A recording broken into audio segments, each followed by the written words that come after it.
Hello है everyone, कैसे हैं आप सभी लोग। मैं उम्मीद करता हूं कि आप सभी लोग काफी अच्छे होंगे। मैं अभिषेक राव, रीजनिंग एजुकेटर, आप सभी लोगों के बीच में कनेक्ट हुए। बहुत ही खास स्पेशल सेशन है। आप सभी लोग डिमांड करते रहते हैं कि टॉपर शो लेकर आइए, तो मैं आप सभी लोगों को बता देता हूं कि टॉपर शो का मकसद क्या है। आप सभी लोगों को रियल कंटेंट के बारे में पता चले, जिससे आप सभी लोग अपना सिलेक्शन भी निश्चित कर सके, क्योंकि हमारे बीच में ऐसे बहुत से ऐसे सीजीएल एस्पिरेंट्स कनेक्ट होंगे जो वाकई में अभी तैयारी कर रहे हैं और उनको एक रियल कंटेंट वो काफी अभी यूट्यूब पे सर्च करते हैं। इतना डिफरेंट यूट्यूब चैनल है, इतने डिफरेंट कंटेंट है, समझ में नहीं आता एक्चुअल क्या फॉलो करें। तो मेरे साथ एक बहुत ही स्पेशल गेस्ट भावना जी कनेक्ट हैं, और जो अभी ऑलरेडी वर्किंग में है सीएसएस में, तो आप सभी लोगों को बताएंगे। और इन्होंने खास बात यह है कि फर्स्ट अटेम्प्ट में ही निकाला है, और आप सभी लोग कहीं ना कहीं डिफरेंट सिटी से बिलोंग करते हैं, किस तरीके से अपने घर पे रह के तैयारी करें, ये भी बहुत अच्छी तरीके से बताएंगे। तो चलिए चलते हैं, भावना जी से ही डायरेक्ट क्वेश्चंस पूछेंगे अपने, और इंट्रोडक्शन के बारे में जानेंगे थोड़ा कि उन्होंने क्या बेसिक क्वालिफिकेशन रहा, किस तरीके से उन्होंने तैयारी की। तो चलिए चलते हैं। तो भावना जी आप अपने बारे में बताइए, क्योंकि क्वेश्चंस तो बहुत हैं, स्टूडेंट्स बहुत सारे क्वेश्चंस करते हैं कि सर समझ में नहीं आता है। जो टॉपर्स आते हैं वो अलग ही स्ट्रेटजी बताते हैं।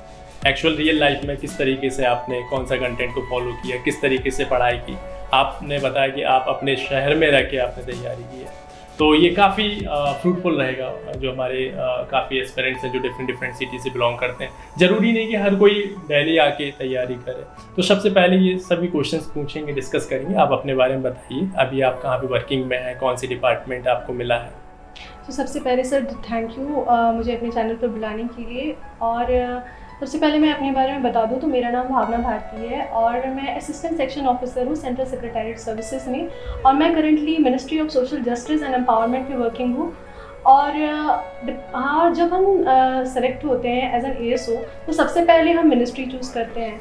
वो हमारे हाथ में होता नहीं है कि हमें कौन सी मिनिस्ट्री मिलेगी, जितनी रैंक होती है उसके हिसाब से हमें मिनिस्ट्री मिलती है।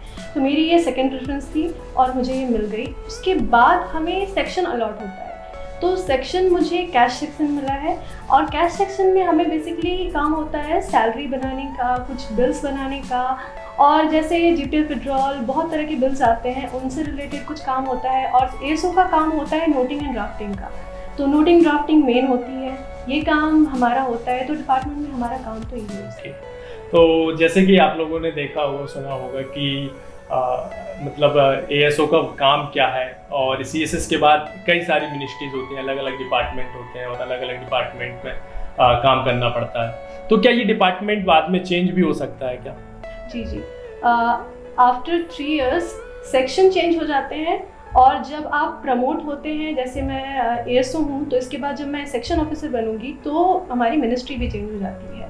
तो काफ़ी अच्छा वर्क कल्चर है कि हम डिफरेंट मिनिस्ट्रीज का एक्सपीरियंस ले रहे हैं। तो अभी सबसे पहले तो अभी बहुत से स्टूडेंट्स एस्पिरेंट्स हैं, काफ़ी स्टूडेंट्स जो परेशान रहते हैं 2024 की तैयारी कैसे करें।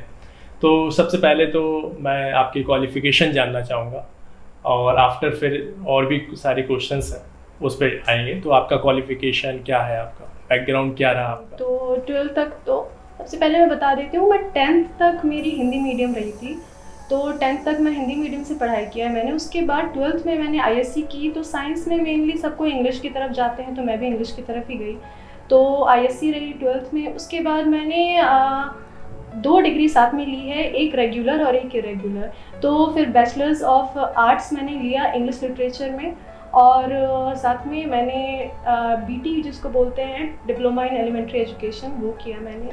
तो यही मेरी ओवरऑल एजुकेशन रही। ओके।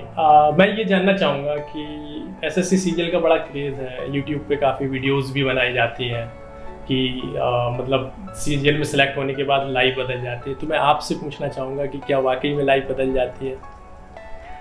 लाइफ तो देखिए सर, ऐसी कुछ बदलती नहीं है। हाँ, एक समय तक हमारा बेरोजगार का ठप्पा हमें लगा हुआ था, वो बेरोजगार का ठप्पा हट गया। अब तभी हम कमाते नहीं थे, अब हम अर्न कर सकते हैं, अपनी फैमिली की नीड्स को पूरी कर सकते हैं। इससे ज़्यादा तो कोई लाइफ चेंज नहीं होती है। हाँ, मेरा शहर भी बदल गया, तो इतनी चेंजेस आई है। बाकी एक सोशल रिस्पेक्ट मिलने लगती है, वो अच्छा है, सोशल रिस्पेक्ट मिलने लगती है। बाकी ऐसे कोई लाइफ बहुत ज़्यादा नहीं बदलती है कि बिल्कुल हम राजसी ज़िंदगी जीने लगेंगे। नॉर्मली लाइफ है जैसे पहले थी, लेकिन हाँ, एक अब सेल्फ डिपेंडेंट हो गए हैं, वो सबसे बड़ी अच्छी बात। राइट, अपनी कुछ ज़रूरतें जो होती हैं उनको पूरा कर सकते हैं, कुछ ड्रीम्स रहते हैं, क्योंकि स्टूडेंट लाइफ में बहुत ज़्यादा परेशान रहते हैं, सभी के सपने होते हैं कुछ। तो ये सब चीज़ें आपके पास क्या ना कि हम लोग एक मिडिल फैमिली से बिलोंग करते हैं, तो अपने पास एक ऑप्शन होता है एक अच्छी सरकारी नौकरी मिले जिससे हम अपने सपनों को पूरा कर सकूं।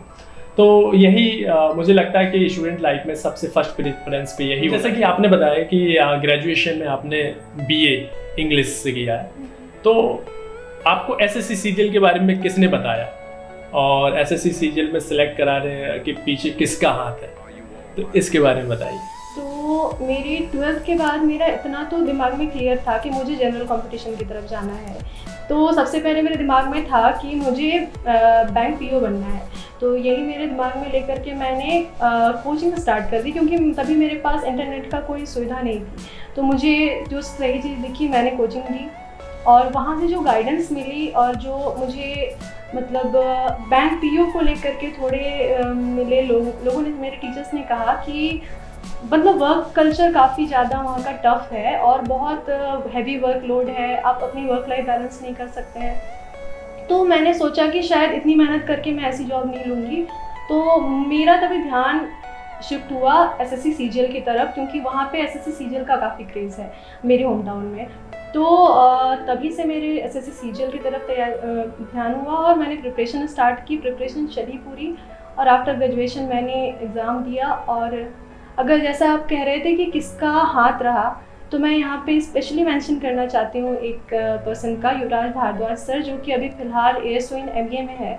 उन्होंने हमें ऑनलाइन बहुत ज़्यादा गाइडेंस प्रोवाइड कराई, और एक छोटा सा हमारा ग्रुप था, उस ग्रुप के थ्रू हमें बहुत ज़्यादा गाइडेंस मिली और बिल्कुल सिस्टमेटिक चलता था सब कुछ कि कैसे क्या टारगेट्स फॉलो करने हैं। उनसे फॉलो करके ही मुझे लगता है कि मैं बन पाई हूँ। अच्छा। और मैं ये जानना चाहूँगा कि एसएससी सीजीएल की आपने तैयारी कहाँ से की एक्चुअल, क्योंकि कंटेंट तो बहुत है, स्टूडेंट कंफ्यूज रहता है कि एक्चुअल में क्या फॉलो करें, और समझ में ही नहीं आता कि ऐसा क्वेश्चन आता है कि सर मैं ये सोर्स फॉलो कर रहा हूँ तो कि ये बेनिफिशियल रहेगा कि नहीं रहेगा, फ्रूटफुल कंटेंट है कि नहीं है।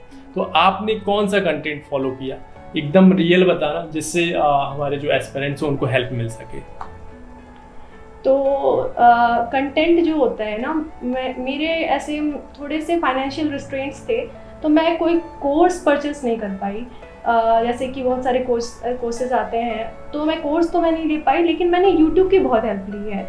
यूट्यूब से जैसे मैथ्स के बहुत सारे टीचर्स हैं, पवन राव सर और गगन प्रताप सर, अभिनय शर्मा सर, और ऐसे ही बहुत सारे टीचर्स, इन लोगों की मैंने काफ़ी हेल्प ली है। और इनके सारे कोर्सेज, सारे जितने भी कंटेंट थे उसे देखा मैंने, नोट्स बनाया, और उसके बाद जो होता है, जो आपके हाथ में है, वो आपकी सेल्फ प्रैक्टिस है।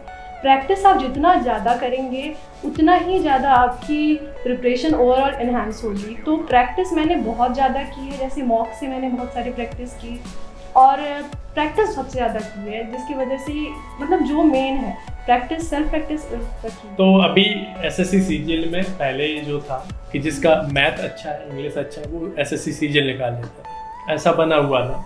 लेकिन अब एग्ज़ाम पैटर्न चेंज हुआ तो ये भ्रम भी टूट गया। अब हमें सभी सब्जेक्ट को कवर करना होगा, तो हम 1 by 1 सब्जेक्ट्स की बात कर लेते हैं। जैसे मैथ्स की तैयारी आपने कैसे स्टार्ट किया, और एकदम बेसिक से बताना, क्योंकि आपका ग्रेजुएशन में मैथ्स का बैकग्राउंड भी नहीं था, तो आपने मतलब कैसे तैयारी की मैथ्स की, कौन से कंटेंट को फॉलो किया, और एकदम जीरो से बताना, ताकि अभी जो स्टूडेंट तैयारी स्टार्ट कर रहा है वो एक प्रॉपर तरीके से अपना प्लान बना सके। तो मैथ का अगर मैं बताती हूँ, तो सबसे पहले तो मैंने अपने, जैसे मैंने बताया भी था, मैंने अपने होम टाउन से एक कोचिंग ली थी गाइडेंस के लिए। तो वहाँ से एक ओवरऑल गाइडेंस मिली मुझे, थोड़ा डाउट्स क्लियर हुए, कॉन्सेप्ट क्लियर हुआ कि कैसे परसेंटेज कैसे होता है, प्रॉफिट एंड लॉस कैसे होता है। उतना होने के बाद मैंने बहुत अच्छे से वो कोचिंग फ्रैंकली स्पीकिंग नहीं कर पाई मैं, क्योंकि मेरी 2 डिग्री चल रही थी साथ साथ, तो मेरा ध्यान नहीं लग पाया। पर फिर भी एक ओवरऑल कॉन्सेप्ट वहाँ से क्लियर हो गया मेरा। उसके बाद वहाँ से जब मेरा बेसिक क्लियर हो गया, तो मुझे समझ में आ गया कि अब सेल्फ स्टडी पे थोड़ा फोकस करना है। तो मैं सेल्फ स्टडी पे फोकस करने लगी, और उसके बाद मैंने मॉक लगाने शुरू किए। जब मैंने मॉक लगाने शुरू किए तो बाकी इंग्लिश वगैरह तो ठीक था, लेकिन मैथ में मुझे लगा कि मेरे कॉन्सेप्ट क्लियर अभी भी नहीं है, क्योंकि जैसा मैंने बताया, मैंने अच्छे से कोचिंग नहीं की थी। तब फिर मैंने यूट्यूब से सर्च करना शुरू किया कंटेंट कि जैसे परसेंटेज मुझे समझ नहीं आ रहा है तो परसेंटेज कौन से टीचर पढ़ाते हैं, तो परसेंटेज के लिए मैंने जैसे गगन सर से मैंने परसेंटेज क्लियर किया। ऐसे एक एक करके मैंने हर टीचर से अपना एक एक टॉपिक अच्छे से क्लियर किया और उसके बाद मैंने एक नोट्स बना लिए। नोट्स बनाने के बाद मैंने एक बुक है जो कि तभी राकेश यादव सर की बुक थी 7300, उस बुक से मैंने उन टॉपिक्स के सारे क्वेश्चंस को लगाना शुरू किया और सारे क्वेश्चंस को बार बार लगाया ताकि मेरे कॉन्सेप्ट बार बार क्लियर होते जाए, और जब कहीं फंसती थी तो नोट्स देख लेती थी। तो इस तरह से मेरे एक बार अच्छे से कॉन्सेप्ट क्लियर हो गए और उसके बाद फिर मैंने मॉक में शिफ्ट किया। फिर जब भी प्रॉब्लम आती थी कहीं पे फिर मैं अपने नोट्स को रेफ़र करती थी मॉक्स में। तो ऐसे ही करते करते मेरा मैथ्स सेक्शन ठीक हो गया, लेकिन मैथ्स में प्रॉब्लम आती रहती थी और जब प्रॉब्लम आती थी तो मैं टीचर्स थोड़े और देखती, जैसे कि मुझे ज्योमेट्री मैंने एक बार सर से गगन सर से की, मुझे लगा कि सफिशिएंट नहीं है, तो फिर मुझे पता चला पवन राव सर भी अच्छे टीचर हैं, तो पवन राव सर से मैंने फिर ज्योमेट्री अच्छे से कॉन्सेप्ट क्लियर किया। तो ऐसे जब तक कॉन्सेप्ट क्लियर नहीं होगा, बेसिक क्लियर नहीं होगा, तब तक आप क्वेश्चंस को अटेम्प्ट नहीं कर सकते, क्योंकि एक फिक्स क्वेश्चन नहीं आते हैं, क्वेश्चन चेंज हो जाता है। तो फिर आपके बेसिक अगर क्लियर होंगे तो क्वेश्चन कैसा भी आए आप उसको ये कर लोगे। तो इस पर मेरा फोकस था कि मेरा बेस स्ट्रांग रहे। बेस मैंने अच्छे से किया और बस यही notes, revision, mock test and practice. तो जैसे कि आपने जाना कि मैथ्स में या कोई भी सब्जेक्ट की अगर हम तैयारी करें तो एसएससी सीजीएल को अगर हमें क्रैक करना है तो प्रैक्टिस बहुत इंपॉर्टेंट होता है। और आपने जैसे कि बताया कि आपने कोई पेड कोर्स नहीं खरीदा। अच्छा, तो ये बहुत बड़ी बात है कि आजकल सभी बोलते हैं कि कोर्स नहीं खरीद रहे हो, सिलेक्शन कैसे होगा। तो ये काफ़ी बड़ी बात है कि आपने खुद यूट्यूब से पढ़ के डिफरेंट सोर्स को फॉलो करके डिफरेंट यूट्यूब चैनल पे, तो आपका कहना ये है कि आपको जो भी टीचर बेस्ट लगता है, कोई भी टॉपिक अगर आप सर्च कर रहे हैं यूट्यूब पे सर्च करिए, तो आपको जिससे समझ में आ रहा है उससे आप पढ़ सकते हैं। तो मैं यही कहूँगा कि आप डिफरेंट चैप्टर, जरूरी नहीं कि आप एक ही टीचर से सभी चैप्टर को कंप्लीट करें, डिफरेंट चैप्टर्स को आप डिफरेंट टीचर से पढ़ सकते हैं। और यूट्यूब पे इतना कंटेंट शिफ्ट होते हैं हम इंग्लिश की तरफ कि आपने इंग्लिश को किस तरीके से कवर किया और इंग्लिश के लिए क्या सोर्स फॉलो किया। क्योंकि एक्चुअली मैं आपको बता देता हूँ कि कुछ स्टेट ऐसे हैं जहाँ पर इंग्लिश से काफ़ी स्टूडेंट डरते हैं, तो आप एक एक्चुअल सोर्स बता देंगे स्टूडेंट्स को तो काफ़ी हेल्प मिलेगी। तो इंग्लिश के लिए आपने क्या सोर्स फॉलो किया? तो इंग्लिश में जैसे कि मैंने बताया भी कि मैं 10th तक हिंदी मीडियम में रही थी, तो मेरे लिए भी इंग्लिश बहुत ज़्यादा स्ट्रॉन्ग नहीं थी मेरी भी इंग्लिश। लेकिन मैंने क्या किया था, मैंने आफ्टर 12th मैंने काफ़ी रीडिंग पे अपना फोकस बढ़ा दिया था। रीडिंग पे मैं बहुत ज़्यादा रीडिंग करने लगी थी, जिसके कारण मेरे एक कॉम्प्रिहेंशन स्किल इम्प्रूव हो गई थी। तो इस पर मैंने फोकस किया था। पर जब मैं सीजीएल की तैयारी मैंने स्टार्ट की तो मैंने भी वैसे ही बेसिक नीतू सिंह और एसपी बख्शी और बहुत सारे बुक्स, जो ब्लैक बुक, ये बुक्स भी मैंने स्टार्ट किया। और पहले तो अपने ग्रामर के सारे कॉन्सेप्ट क्लियर किए, उसके बाद मैंने वोकैब्स याद किया। हम एक ग्रुपिंग भी किया करते थे मेरे होम टाउन में कुछ स्टूडेंट्स मिल करके, तो तभी हमने बहुत सारे वोकैब्स याद कर लिए थे, तो वो मेरे लिए काफ़ी बेनिफिशियल रहा। मेरे ग्रेजुएशन के टाइम पे ही मैंने बहुत सारे वोकैब्स याद कर लिए थे। तो वोकैब्स याद किए और ग्रामर के रूल्स किए। और अगर आपकी इंग्लिश वीक है ना तो आप कॉम्प्रिहेंशन पे ज़्यादा ध्यान दो। जैसे कि मैंने बताया कि मैंने रीडिंग की जिससे मेरा कॉम्प्रिहेंशन इम्प्रूव हुआ। तो ये हम सोचते हैं कि सिर्फ ग्रामर के रूल्स पढ़ लेने से हमारा इंग्लिश इम्प्रूव हो जाएगा, ऐसा नहीं होगा। आपको कॉम्प्रिहेंशन अपनी इम्प्रूव करनी होगी। तो जहाँ से भी जो भी कंटेंट मिलता है, चाहे कोई स्टोरी बुक हो जाए, चाहे न्यूज़पेपर हो जाए, चाहे एडिटोरियल्स हो जाए, चाहे नॉवेल्स हो जाए, आप पढ़िए और अपनी कॉम्प्रिहेंशन इम्प्रूव कीजिए। इसके बाद फिर आपका इंग्लिश इम्प्रूव हो ही जाएगा। और यही इंग्लिश की स्ट्रैटेजी है।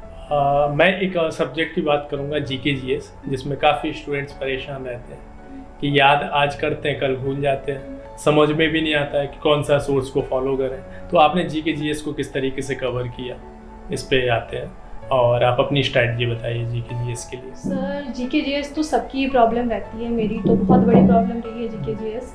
तो इस पे भी पहले तो मैंने बहुत इग्नोर किया, मेरा भी ध्यान था कि इंग्लिश और मैथ इम्प्रूव कर लूँ। तो ग्रेजुएशन के टाइम में मेरा फोकस इंग्लिश और मैथ ही था। लेकिन उसके बाद फिर मुझे लगा कि अगर अपनी ड्रीम पोस्ट लेनी है तो जीके पे फोकस करना पड़ेगा। तब मैंने एक कोचिंग ही ली थी मेरी।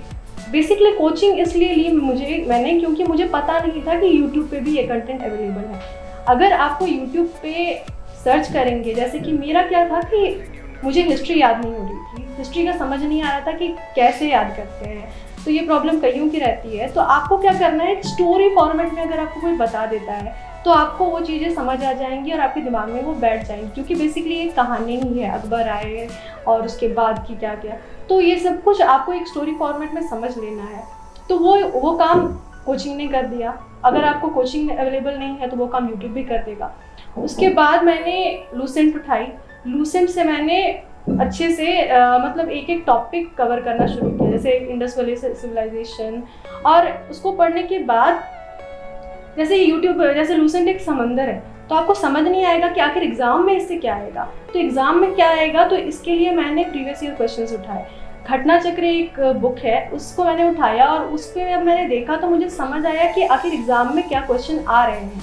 जैसे इंडस वैली सिविलाइजेशन है, तो उससे क्या क्वेश्चन एग्जाम में एक्चुअली में आएंगे, तो वो वाले क्वेश्चंस को पहले मैंने देखा। और उसके बाद फिर जब मैं दोबारा लूसेंट में गई तो मुझे समझ आ गया कि अच्छा ये क्वेश्चंस है, तो इस पे मुझे फोकस करना है। इतनी सारी चीज़ों को पढ़ने की ज़रूरत नहीं है, जो जो एग्ज़ाम में आ रहे हैं, जो जो मेन है उसको, उस पर मैंने फोकस किया। तो इस तरह से करते करते करते मोस्ट ऑफ द टॉपिक्स मेरे क्लियर हो गए। इकोनॉमिक्स को मैंने बहुत ज़्यादा अच्छे से नहीं किया, बस एक बेसिक जो होता है कि 5 ईयर प्लान्स और थोड़े बहुत जीडीपी वगैरह थोड़ा बहुत मैंने पढ़ लिया। इकोनॉमिक्स को मैंने थोड़ा इग्नोर किया क्योंकि मुझे समझ नहीं आ रहा था, इकोनॉमिक्स से मेरा कोई बैकग्राउंड नहीं था।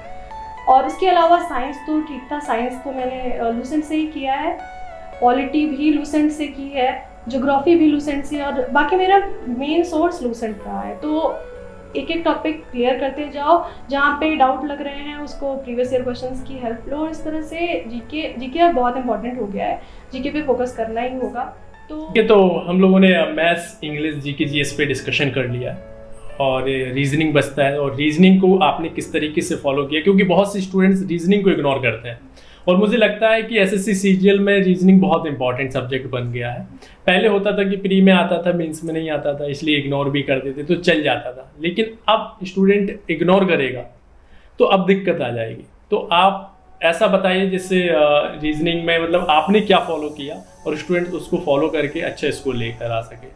तो जैसे हमारे टाइम में तो रीजनिंग को लोग मोस्टली इग्नोर करते थे, तो स्टार्टिंग में मैंने भी थोड़ा बहुत इग्नोर किया, लेकिन एक टाइम के बाद समझ आ गया कि रीजनिंग को इग्नोर नहीं करना। जैसे कि मैंने बताया एक ड्रीम पोस्ट लेनी है तो अच्छे नंबर लेके आने होंगे सब में ही। तो फिर मैंने थोड़ा रीजनिंग के अपने कॉन्सेप्ट क्लियर करने स्टार्ट किए। जैसे कि कैलेंडर, ये टॉपिक मुझे समझ नहीं आता था, तो कैलेंडर मैंने क्लियर किया। यूट्यूब में टीचर्स आप सर्च करेंगे, जैसे कि सर भी पढ़ाते हैं रीजनिंग, तो आप उनसे भी सीख सकते हैं। कैलेंडर की टॉपिक मैंने क्लियर की, क्लॉक, ये सारे टॉपिक्स जो कि समझ नहीं आते हैं ये मैंने क्लियर किया और एक नोट्स बना लिए। उसके बाद फिर मेन रहा कि मॉक्स दिया, क्विजेस दिए, और एक पिनेकल की एक बुक आती है, उस बुक को मैंने लास्ट में हमारी आई थी ये बुक, और इस बुक को मैंने बहुत बार ही लगाया है।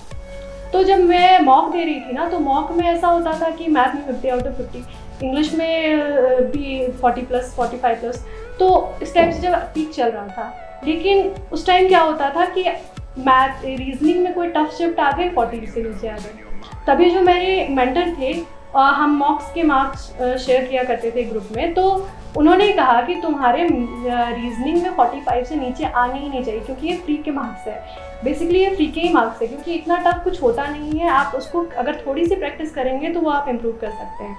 तब मेरा ध्यान गया, तब मैंने जो पिनेकल की पीडीएफ तभी अवेलेबल थी, मैंने उसको इतना लगाया, जैसे कि मिसिंग नंबर होते हैं, उसको मैंने प्रैक्टिस इतनी बार किया कि मैं आपको बताती हूँ, मेरी जो शिफ्ट थी रीजनिंग की वो one of the toughest shift थी, और इस शिफ्ट में भी मेरे 43.5 मार्क्स आए हैं। और जिसमें सब कोई बता रहे थे कि मैंने 15 अटैम्प्ट किया, 12 अटैम्प्ट किया, और उसमें मैंने 23 अटैम्प्ट किया था, और उसमें से शायद एक 1.5 क्वेश्चन गलत हुए हैं, पता नहीं, और इसके अराउंड मेरे 43.5 मार्क्स बने थे। तो ये बेसिकली प्रैक्टिस पे ही था। आप जितनी ज़्यादा प्रैक्टिस करेंगे, और रीजनिंग को इग्नोर करना नहीं है, रीजनिंग में कुछ है नहीं और ये फ्री के ही मार्क्स है, आपको प्रैक्टिस करने हैं और इसको लेकर के जाना है ताकि आपकी रैंक अच्छी हो सके और आपको आपकी गेम हो। तो जैसा कि बताया कि रीजनिंग को इस तरीके से इन्होंने फॉलो किया, तो मैं आप सभी लोगों से इसमें थोड़ा ऐड करना चाहूँगा, क्योंकि मैं रीजनिंग पढ़ाता हूँ, तो मैं स्टूडेंट्स के ये कहना चाहता हूँ कि देखिए रीजनिंग का एक बेस्ट कंटेंट मैं आप सभी को बता देता हूँ कि जैसे प्रीवियस ईयर क्वेश्चंस हो गए, उन पर अगर ज़्यादा फोकस करोगे, बार बार प्रैक्टिस करोगे तो 100% बहुत अच्छा कर सकते हो। लेकिन रीजनिंग में कुछ ऐसे टॉपिक होते हैं जो हम प्रीवियस ईयर से कंप्लीट नहीं कर सकते। प्रीवियस ईयर होता है प्रैक्टिस करने के लिए, और तो हमें कुछ टॉपिक होता है तो वो टॉपिक को पढ़ना पड़ेगा यूट्यूब पे। तो अभी बहुत सारी डिमांड आ रही थी, तो मैंने क्या किया अभी तो मैं सोच रहा हूँ कि अभी रीजनिंग की एक फ्री लाइव क्लासेस मैं लॉन्च कर रहा हूँ चैनल से, और वो एकदम फ्री रहेगा। तो मैं जितना मतलब जो 2024 की तैयारी कर रहे हैं या अभी जो मेंस एग्ज़ाम की तैयारी कर रहे हैं, मैं उन लोगों के लिए एकदम फ्री बैच लेकर आ रहा हूँ, तो आप ज्वाइन कर सकते हो। और उसमें मैं प्रैक्टिस भी कराऊंगा और टॉपिक वाइज भी मैं क्लास रखूंगा, जिससे आपको कोई टॉपिक में प्रॉब्लम है तो आप उसको अच्छे से पढ़ सकते हो। तो उसके लिए कोई चार्ज नहीं है, बस आप सभी लोगों को अपना टाइम देना है, और वो टाइम कीमती है और उससे आपका सिलेक्शन भी निश्चित होगा। तो आप इतना टाइम दे सकते हैं अगर आप अपने करियर के लिए सीरियस। तो ये तो हो गया सब्जेक्ट वाइज स्ट्रैटेजी। थोड़ा सा आपके पर्सनल क्वेश्चंस भी पर्सनल लाइफ में भी आएंगे, जानेंगे क्या आपने सिचुएशन फेस किया एग्ज़ाम के टाइम, क्योंकि बहुत से स्टूडेंट्स बोलते हैं कि सर मेरी फाइनेंशियल कंडीशन अच्छी नहीं है, या मैं गांव से बिलोंग करता हूँ, या मेरे पास इतनी रिसोर्सेज अवेलेबल नहीं है, तो मैं क्या फॉलो करूँ, किस तरीके से समझ में ही नहीं आता। तो काफ़ी डिप्रेस हो जाते हैं, और डिप्रेस हुए तो फिर स्टडी में ब्रेक हो गया उनका। तो आप बताइए, आपको कुछ आपने बोला कि आपने घर पे रह के स्टडी की, तो आपने क्या डिफ़िकल्टी फेस की अपने स्टूडेंट लाइफ में? तो घर पे रह के जब जैसे कि घर पे रह करके आप जब प्रिपरेशन करते हैं तो लोगों को लगता है, जैसे कि मैं सिंगल चाइल्ड हूँ, तो मैं जब अपने घर पे रहती थी सबको लगता था कि घर में बहुत शांति रहती होगी। लेकिन देखो, आपके घर पे तो शांति है, लेकिन आपके आसपास की भी सराउंडिंग है। तो मैं एक इंसिडेंट शेयर करना चाहती हूँ। जब मैं मेंस की मॉक लगा रही थी, मेंस का बिल्कुल टाइम बहुत कम था, 1 महीने बचे हुए थे। तो मेंस का जब मैं मॉक लगाती थी तो हमें क्या होता है, फिक्स टाइमिंग हम फॉलो करते हैं कि जैसे 10 से 12 का एग्ज़ाम है तो 10 से 12 का ही मॉक लगाएंगे, ताकि आपका दिमाग वहाँ पे एग्ज़ाम में भी अटेंटिव हो सके। तो मैं भी यही फॉलो करती थी, 10 से 12 मुझे लगाना होता था। तो जैसे मैं मॉक लगाने बैठती थी, उस समय ठंड का टाइम था, जनवरी का टाइम था। तो क्या होता था, बच्चे बिल्कुल शोर मचाना शुरू कर देते थे निकल करके। तो उस टाइप से मतलब इतने सारे प्रॉब्लम्स आई, और उस समय आप बिल्कुल फ्रस्ट्रेट हो जाते हैं क्योंकि आप कुछ नहीं कर सकते हैं। तो उस समय या तो मैं ये कर सकती थी कि मैं बोलूँगी कि चलो इस टाइम में बच्चे खेलते हैं तो मैं छोड़ देती हूँ, लेकिन मैंने उस टाइम ये नहीं किया कि मुझे लगा कि 10 से 12 लगाना है तो लगाना है। तो मैंने घर का एक कोना खोजा, वहाँ पे भी आवाज़ आती थी लेकिन वहाँ कम आती थी। वो एक कोना निकाला मैंने कि कहाँ पे मैं बैठ करके मॉक लगा सकती हूँ। एक कोने में बैठ करके, वहाँ ठंड भी बहुत लगती थी लेकिन फिर भी वहाँ बैठ करके मैं मॉक देती थी। तो इस टाइप से मैंने भी प्रिपरेशन की। तो किसी की भी लाइफ इतनी स्मूथ नहीं चलती है, प्रॉब्लम्स बहुत सारी आती हैं। और जैसे कि एक लड़की होती है तो लड़की के लाइफ में और भी तरह के बर्डन्स आते हैं, शादी वगैरह का प्रेशर। फैमिली मेरी प्रेशर नहीं करती है, मेरे मम्मी पापा इस चीज़ को लेकर के बहुत सॉर्टेड है, लेकिन रिलेटिव्स का प्रेशर, थोड़ा बहुत प्रेशर हर लड़की की लाइफ में होता है। तो ये सब प्रेशर भी आपको फेस करने पड़ते हैं। तो प्रॉब्लम्स हर किसी के लाइफ में आती है, लेकिन आपको एट द एंड आपका गोल आपको दिखना चाहिए कि ये गोल मैंने बनाया है और मैं ही हूँ जो इसे अचीव कर सकती हूँ और कोई नहीं करेगा। तो आपको ही करना है, तो लगे रहो और फोकस करो, और चाहे जो भी प्रॉब्लम आए, उन प्रॉब्लम्स, आपकी विल पावर से बड़ा वो प्रॉब्लम नहीं हो सकता है। तो बस आप मेहनत करो और आपकी गोल आपकी। उसको पता चल गया कि CSS में कितने सारे डिपार्टमेंट्स होते हैं, बहुत डिफरेंट डिपार्टमेंट हैं, अलग अलग डिपार्टमेंट में अलग अलग एक्सपीरियंस है, और हर एक डिपार्टमेंट अपने आप में काफ़ी अच्छा है। तो आपका टारगेट यही होना चाहिए कि अभी आपको मेहनत करना है और सिलेक्शन लेना है, और आप सभी लोग फोकस करें कि जिस तरीके से आपको स्ट्रैटेजी बताई है, और वो स्ट्रैटेजी पे अगर आप काम करेंगे तो 100% आप सभी लोगों को एक पॉजिटिव रिजल्ट देखने को मिलेगा। तो नेगेटिव एनर्जी से दूर रहे थोड़ा सा, ऐसा मतलब एनवायरनमेंट से मतलब काफ़ी आपके कुछ फ्रेंड सर्किल होंगे, और कुछ अच्छे लोग भी होंगे, कुछ बेकार लोग भी होंगे, और जो आपको नेगेटिव थॉट्स कहीं ना कहीं देकर जाते हैं कि अरे SSC सीजीएल मैंने भी तैयारी की थी, मेरा 2 बार में नहीं हो पाया। तो ऐसा कुछ भी नहीं है, बहुत बड़ा ऐसा टफ सिलेबस भी नहीं है। आई थिंक अगर 6 महीने 1 साल अगर प्रॉपर तरीके से स्टडी के साथ उसमें दे दिया जाए तो सिलेक्शन हो सकता है। तो मैं ये कहूँगा कि आप स्टूडेंट्स को क्या बोलना चाहते हो लास्ट में? तो बस जैसा सर ने कहा कि आपका मेन फोकस आपका गोल होना चाहिए। बहुत से प्रॉब्लम्स आएंगे, चाहे सोशल प्रॉब्लम्स, जैसे रिलेटिव्स कुछ नहीं कुछ कह दिया, आपका अटेम्प्ट नहीं निकल पाया या कुछ नहीं हुआ। फोकस आपका होना चाहिए जॉब। एक अटेम्प्ट में निकालना है, 2 अटेम्प्ट में निकालना है, लेकिन निकालना है। फोकस वो होना चाहिए। बाकी मोटिवेशन यही होता है, विल पावर यही होती है। अगर आप अपने गोल पे फोकस रहेंगे तो विल पावर, आपकी प्रॉब्लम्स चाहे कितनी भी आएंगी, आप एट द एंड निकाल ही लोगे। तो यही है, बेस्ट ऑफ लक आप लोग सबको। अच्छे से एग्ज़ाम की प्रिपरेशन कीजिए। 2024 जैसे आने वाला है, तो यही मेरी शुभकामनाएं आप लोगों को कि सब निकाले जॉब। बिल्कुल बिल्कुल। तो मैं यही कहूँगा कि आप लगे रहिए। अगर आप लोगों का कोई क्वेश्चन है, आप हो सकता है कि मैं क्वेश्चन नहीं पूछ पाया, कुछ आपके कोई ऐसा पर्सनल क्वेश्चन हो, आपको लगता है कि जॉब से लेकर मुझे ये क्वेश्चन जानना था CSS में, तो आप वीडियो के नीचे कमेंट कर सकते हैं, आपका रिस्पांस भी दिया जाएगा। और आप जुड़ सकते हैं, अगर आपको अच्छा लगता है कि हाँ यहाँ पर कुछ फ्रूटफुल कंटेंट मिल रहा है, तो आप मुझसे भी जुड़ सकते हैं। तो आप सभी लोगों को बाकी जितने भी टेलीग्राम ग्रुप वगैरह हो गया, वो आपको डिस्क्रिप्शन में देखने को मिल जाएगा। मेरा टारगेट यही रहता है कि आप लोगों को एक जेन्युइन इन्फॉर्मेशन पहुंचाना। और आप सभी लोगों को मैंने ऑलरेडी पहले कह दिया कि मैं रीजनिंग की क्लासेस स्टार्ट कर रहा हूँ, वो फ्री ऑफ कॉस्ट रहेगी, आप ज्वाइन करिए। और मेरा टारगेट यही रहता है कि जो मुझसे कनेक्ट होता है तो उसको कहीं ना कहीं हम पॉजिटिव वे में लें और अच्छे तरीके से उस पर मेहनत करें। मैं भी 100% देने का प्रयास करता हूँ और आप भी अपने 100% देने का प्रयास करें, तो बहुत हम जल्द अपने आप को बदल सकते हैं। अभी बेरोजगारी का ठप्पा लगा होगा, बहुत सपने हैं, पूरे करने हैं, तो लगिए और एकदम मेहनत करो जी जान से, और सिलेक्शन आपका निश्चित हो। मैं आप लोगों के भविष्य के लिए शुभकामनाएं देता हूँ कि आप अच्छे सिलेक्शन लें